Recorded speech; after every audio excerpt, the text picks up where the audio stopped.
Well, hello, folks out there in YouTube land. Got a very interesting show set up for you. Yeah, we're going to talk about the Tennessee player that spoke out about the field conditions at Oklahoma. And we all know they were terrible. They were really, really bad. The grass was extremely high. It had been saturated, it appeared to me. We're going to show you some pictures. We're also going to go into the quotes and show you a little video clip of Dylan Sampson talking about it. And he actually was very professional about it, but I mean, the conditions sucked. This sucks more than anything that has ever sucked before. They just really were. And it's extremely unfortunate because I've talked to a lot of Oklahoma fans, and they're pretty cool about coming into the SEC. They didn't come in arrogantly or anything along those lines. Texas, take some notes. But everybody's been pretty cool about it. But then all of a sudden we get there, and look, I know the crowd's going to be nuts. That's totally cool. We understand that. That's fine. What I got a problem with is when you set up the field and try to slow us down intentionally by making the field really wet and growing the grass up as much as you can and making it dangerous. That's not okay. And it's not okay to flop anytime you want a timeout. A Kiffin timeout, I'm not cool with that either. So I'm pretty disappointed with how the Oklahoma staff handled things. I don't think that's cool. And we're going to get into that.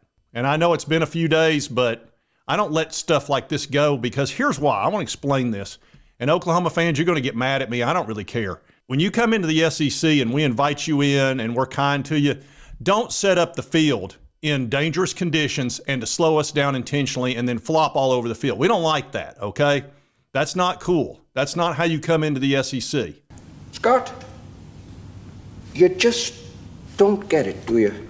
You don't. And it didn't work for you. Well, it did work for you because you slowed us down big time. But you didn't win, thank goodness, because otherwise you'd think, well, let's just keep doing this to the fast teams. And if I don't give you grief about it, Oklahoma, their staff, they'll just keep doing it. And people will get hurt. They'll win some games they shouldn't win because, look, it should be an equal footing on the field. Granted, you've got the crowd. That's worth a touchdown right there. But don't add another touchdown by screwing around with the field, watering it down, growing the grass, doing all that stupid crap. And I'm not going to let it go. And when we play y'all next year, I'll probably bring it up again, I'm sure. I may not be done with this subject after today. I don't like it. I'm not going to put up with it. I was a Division I athlete myself. Look, it needs to be fair on the field. Everywhere else, the crowd can scream, yell, do whatever they want to do. When you start messing with the field and the conditions, I'm not okay with that, especially given how slick that field was. So anyway, I'm going to get off my soapbox for a moment, but I'm going to get back on it at some point. And this is a story on A to Z Sports by Zach Reagan. It says, key Tennessee player confirms suspicion about Oklahoma's field conditions in VOLS win over the Sooners. It talks about the difficult conditions. It said Oklahoma's field appeared to be in rough shape during the broadcast of the game. Players were slipping all over the place, and at one point there appeared to be divots on the field, which is a recipe for an injury.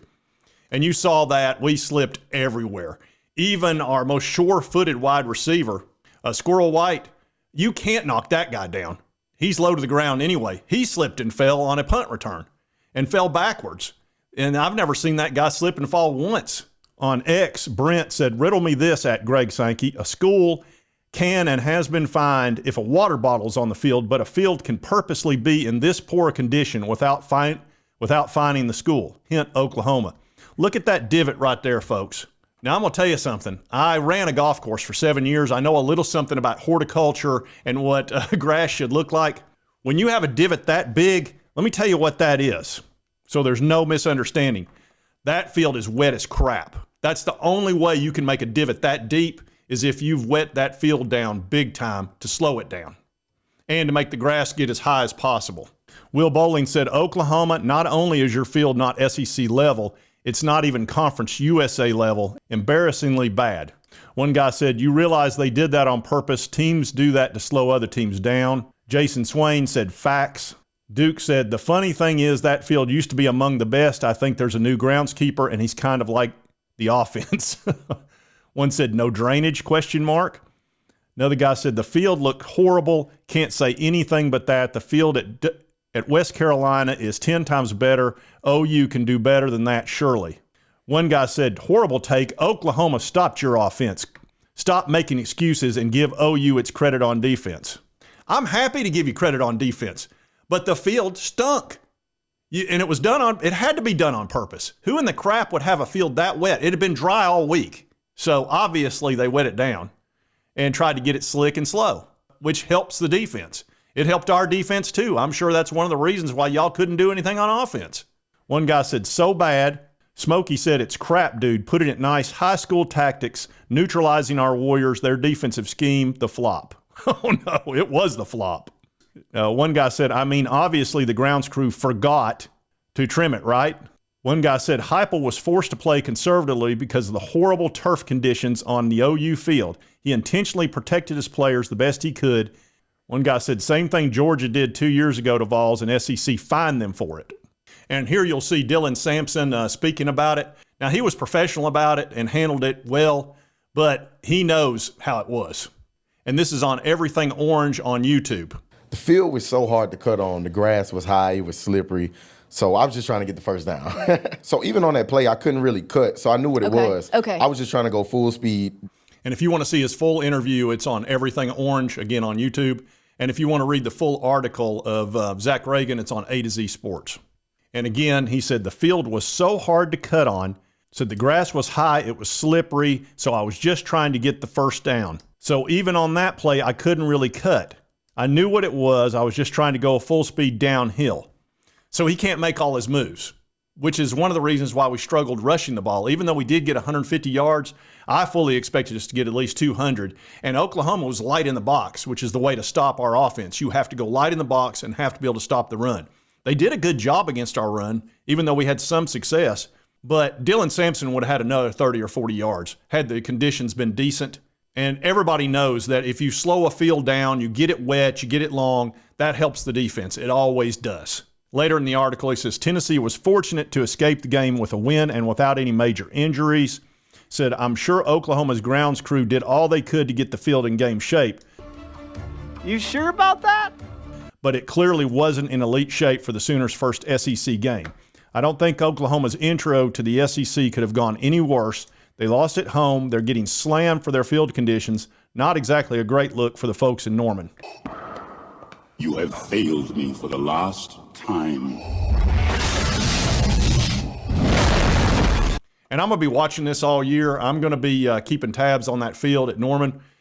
And hopefully they get that squared away. They, first of all, mow the grass. Let's bale that hay, okay?